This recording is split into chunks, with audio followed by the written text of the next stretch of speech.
These guys were drifting on the day of the most massive attack on Kyiv. The video was shared by volunteer Darya Chervona. She says the racers were driving around the center of the capital on the evening of June 17th. It was on this morning that the enemy, let me remind you, attacked the city with rockets and mortars. At the time of the incident, rescuers were still clearing the rubble in the destroyed high-rise building and taking out victims of shelling from there. At the same time, young people in expensive cars decided to have some fun. According to Darya, she was scared when she saw this and called the police. However, when the girl approached them, the racers started saying that they had hit the wrong ones. You should at least take some pills or put on glasses.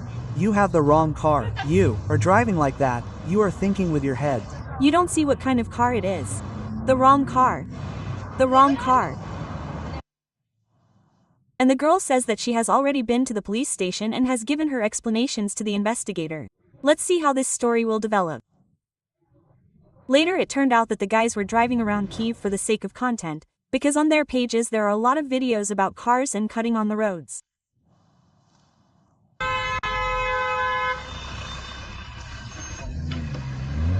Let's find out what's going on.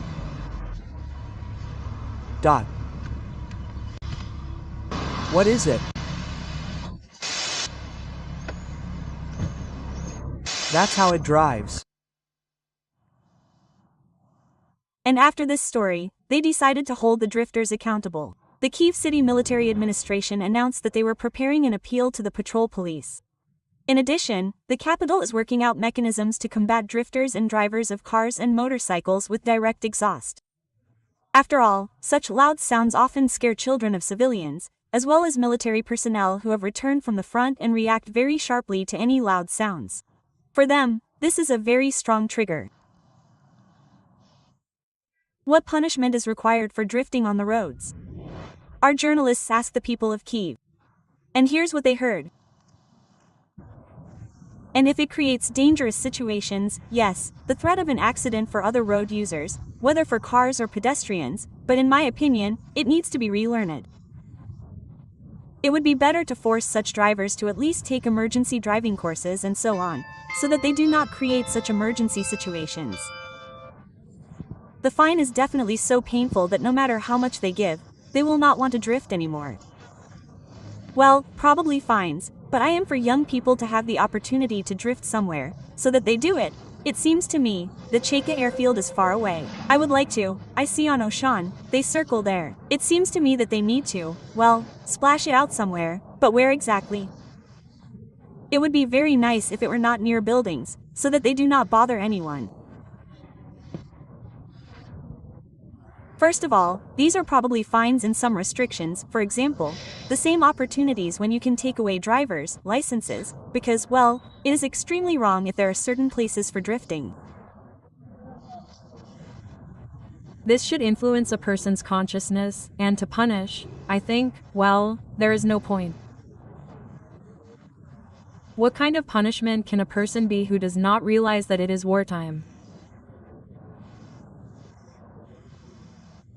And what is the stressful feeling for many people? The punishment for drifting on the roads, and especially its inappropriateness in wartime, has been discussed for more than a year. For example, in the 23rd, the Verkhovna Rada registered a bill on increasing administrative liability. It provided for a fine of 8,500 Ukrainian hryvnias, and for a repeated violation, 17,000 and deprivation of rights for a year. However, the adoption of new norms has not yet come. The fine for drifting may be a little more than 1,400 Ukrainian hryvnias. At the same time, raising fines still will not solve the problem with drifters in Kyiv. At least, this is what the Vice President of the Automobile Federation of Ukraine, Andriy Yarmolenko, believes. According to him, drivers need to be offered an alternative. I think why can't they deal with this issue en masse? Because there is no comprehensive approach. They can probably deal with each individual driver.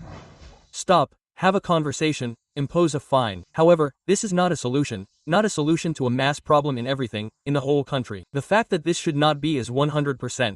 That children, people, adult drivers should not do stupid things on public roads, this is 100%. And for this it is necessary to punish without If not to give an alternative, and what to do with it, with this fast car that a person has already bought from us, well, it will be a big problem. Yeah.